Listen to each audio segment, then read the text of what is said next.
I started storytelling when my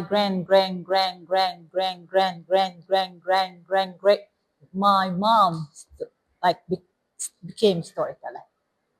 Or I want to correct this. I started my journey in storytelling when my ancestors started telling stories, and that was thousands of years ago. So I have that in my roots, as I was inspired from my grandmother and her mommy and her mommy, and for sure my mommy. All of them were storytellers. And they used to tell us stories, and I grew up with my grandmother's stories, telling me about this lady, this insect, this Haddadun, this Hassan, all those folk tales stories. And I felt like I am like drowning and flying and swimming and even running and escaping, all of that in once with her stories. So more or less, I felt more able to imagine and see something else that I did not maybe see.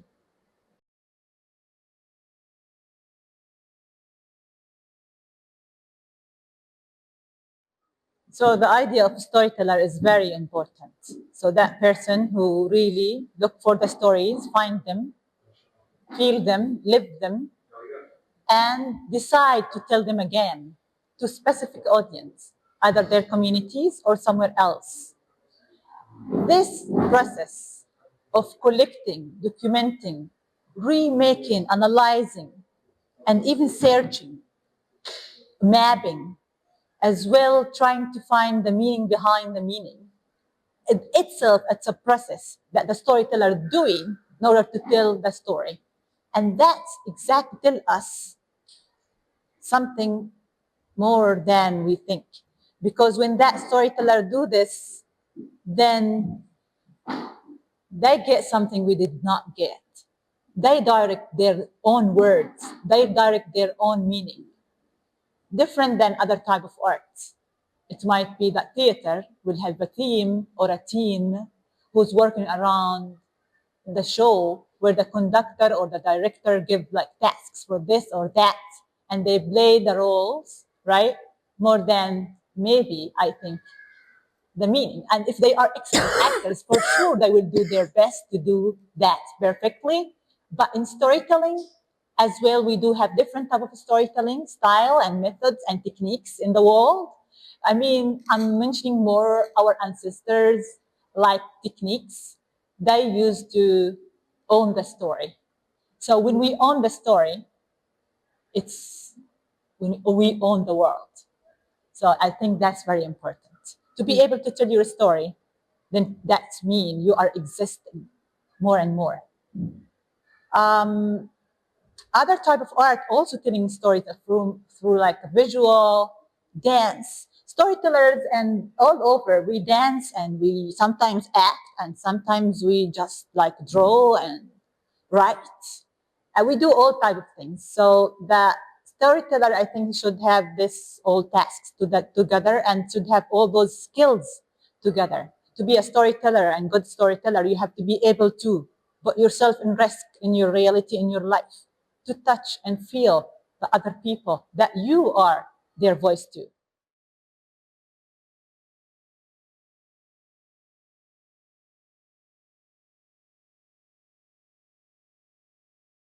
Eu sinto que o contador de histórias, que veicula, que conta, que recolhe, que pensa, que vive, que habita com contos de tradição oral, seja da sua tradição, da sua cultura, da sua terra, seja cruzando com outras terras e outros imaginários, outros territórios, esse contador de histórias faz parte da família de todos os contadores de histórias. É um trabalho solitário, mas que nos liga uns aos outros. Portanto, eu acho que essa urgência que a Fida sente pela sua relação com o seu lugar e a ferida aberta que é a sua vida na sua terra, não nos passa a nós, contadores de histórias, em vão. Portanto, não é exatamente a mesma urgência, porque não é o meu lugar, mas é uma urgência premente para qualquer contador de histórias contar para que quem nos escuta acenda a humanidade dentro de si. Porque é isso que está em causa quando contamos histórias. Não é por uma questão de manter uma linhagem, de manter uma tradição, uma cultura, de falar sobre valores que já não são os valores modernos, não é por revivalismo, não é por arquivismo, é para nos conectarmos com esse valor maior, que é o de que somos humanos. Somos humanos e precisamos de histórias. E são as histórias que nos fundam. E é a partir de histórias que os seres humanos cometem as maiores barbaridades, além de conseguirem os maiores feitos, mais extraordinários. Portanto, são realmente os contadores de histórias que informam como é que as pessoas, os seres humanos, vão agir no seu dia-a-dia, qual é a gramática, com que léxica que vão lá para fora relacionar-se uns com os outros. E, portanto, eu acho que, sinceramente, a urgência, para mim, é a mesma.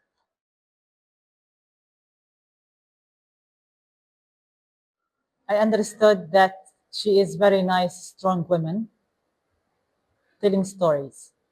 I understood that she's saying something that she feels, and she thinks that it's important. But more than that, I understood that we are connected. And I feel that. And it's very clear.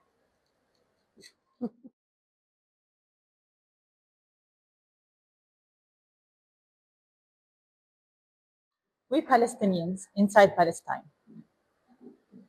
everything around being Palestinian and inside Palestine is make you, or make the idea of you, go anywhere.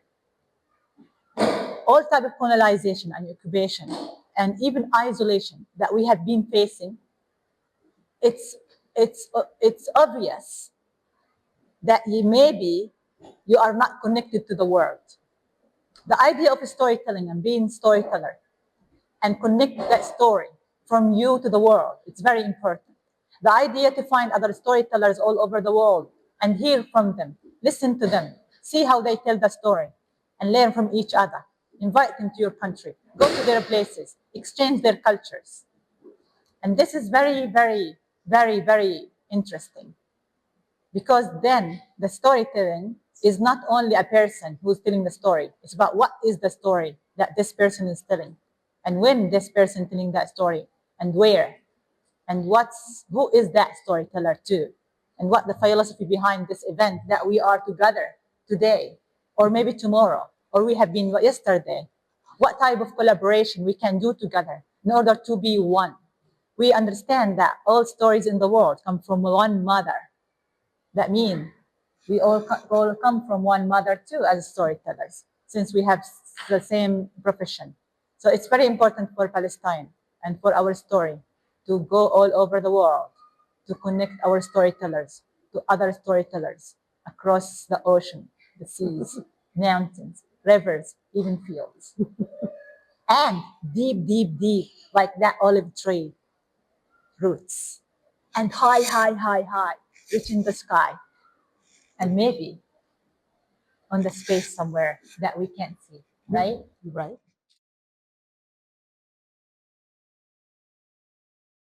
Foi uma experiência muito interessante, porque nós não nos conhecíamos. We didn't know each other.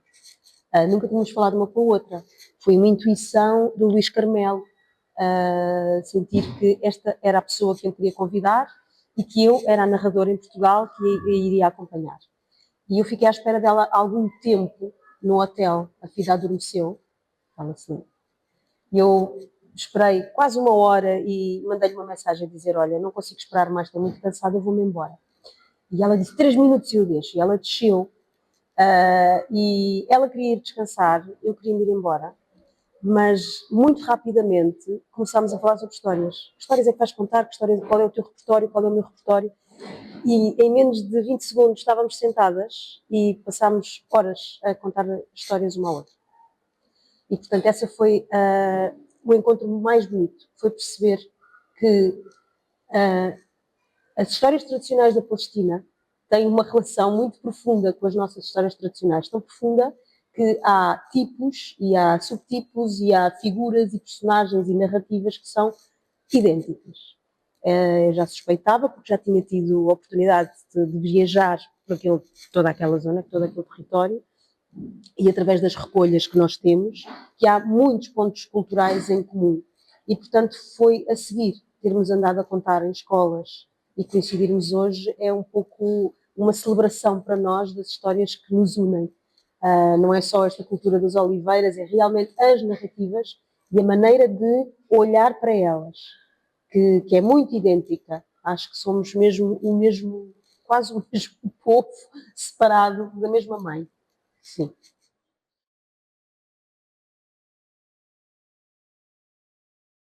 I think I am only storyteller. In Arabic, we call it hatawatiya. That means women storyteller. That's how I define myself. And if I studied anything in my life and my journey will continue, and whatever I will reach or not reach, I will keep call myself hakawatiya. And hakawatiya, that women who goes from place to another to tell stories. And she owns the story that she tells. She look for that story deep everywhere. And I personally have a lot of friends who's really, really, really rooted in my land. They are 90 years old, 80 years old, more than that. I go there, I sit there, I listen to their stories, I hear them, they hear me. I just like understand something. No one taught me in my life except them. Those women, old ladies, are sitting somewhere here under that olive tree or on the stairs or hiding in their own rooms. No one knowing about them and no one understands them. When I go there, I understand something I never thought about it.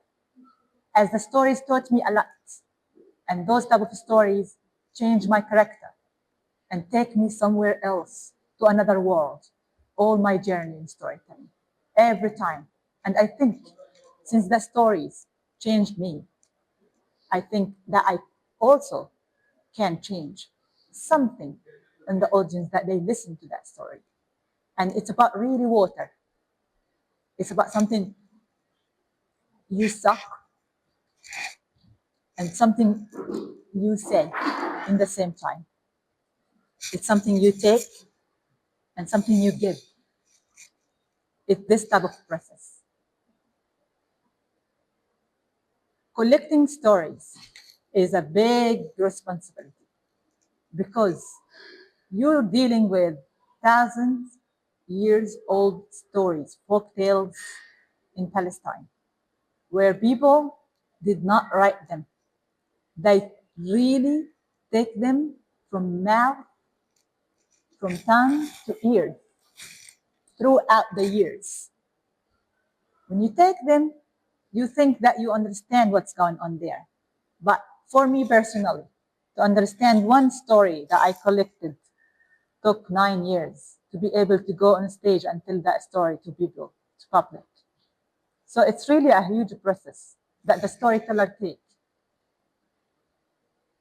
and take and take and then give.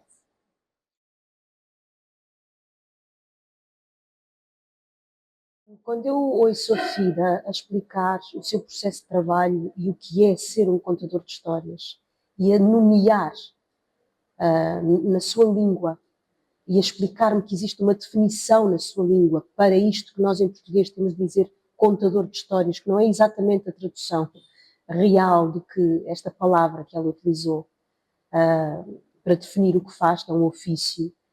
Quando eu a ouço, eu sinto-me em casa. Como dizer assim, é isto mesmo, é daqui que eu venho, é daqui que nós vimos. E algures no processo do tempo, no nosso país, em Portugal, alguma coisa se perdeu. E, historicamente, eu posso suspeitar o que é que aconteceu, que apagão foi este.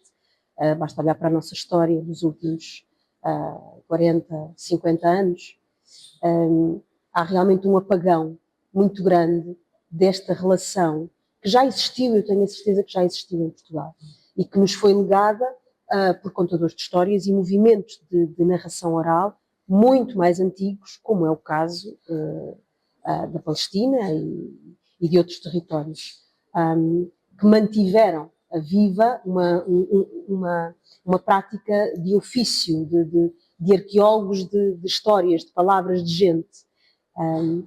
No meu território, eu faço exatamente o mesmo processo, ou tento, e não sou a única que o faço. Ir ouvir as pessoas, ir ouvir as velhas, ir ouvir os velhos, mas não só. As gentes a quem esses velhos e essas velhas contaram.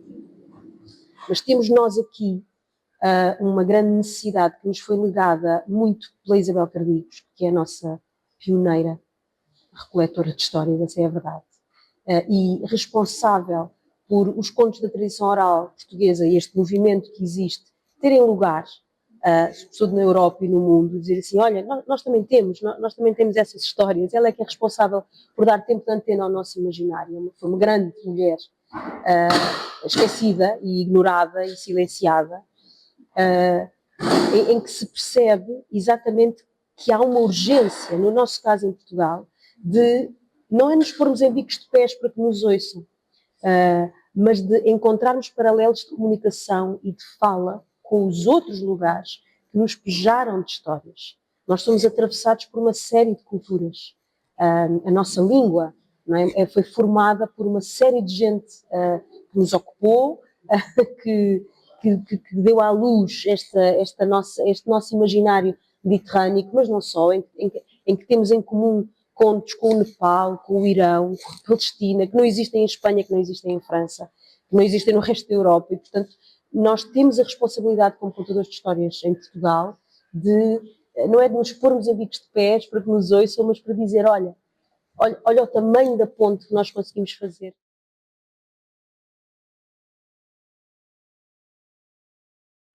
How I can tell the story of what's happening to my country? That was your question.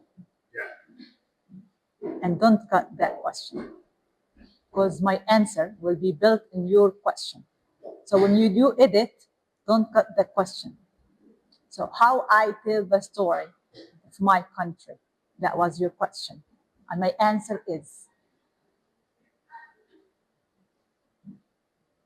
being myself, telling the reality, the truth, and the deep roots of my country. How I can tell my country story? Do you think that I know? No, I don't know how I can tell the story of my country. What does my country is? I can tell the story, maybe, of Palestine, the land, the story of the stones, the trees. I can tell the story of this woman and this child. I might be able to tell a story of my mommy, great mommy. I might tell the story of my people who is living under impossible situation, facing the injustice, trying to exist, being strong, and face the reality. I can't tell the story of Palestine. I'm trying to tell the story of us being in this earth called Palestine. I still don't know how to tell the story of my country because I am one. That needed really a lot of people to do that. And I think whoever listened to that interview or read those lyrics that we're saying right now, they might be part of the story too. So the story of Palestine is not about only Palestinians. It's about also the land of Palestine. It's about everything happening there. It's about people who exist outside Palestine, Palestinians, who are refugees. It's about people who did not succeed to continue living in life because their life was very short. Someone come and killed them. Those are existing too. They have the right to be able to continue their story. And their story have the right to be here too. I don't know how to tell the story of my country. But what I know that I do tell what I am full of do. That means I decide to tell a story when I'm full of it. When I say it, and I said it, and I tell it. I water you with it as it is. And the story of reality, the story of folk tales, and the story of something maybe you can't be readable through words and body and spirit. Something behind that we might even discover it. I still don't know how to tell the story of my country. I'm learning every day. And I think all people are doing the same. I would love to be able to live in the country where I don't need to tell the story of it. I'm forced to tell the story of my country because I feel responsible living that life and not being able to tell that story to people. It is a responsibility. That's the responsibility of being a storyteller living in Palestine. I still don't know how to tell my country story.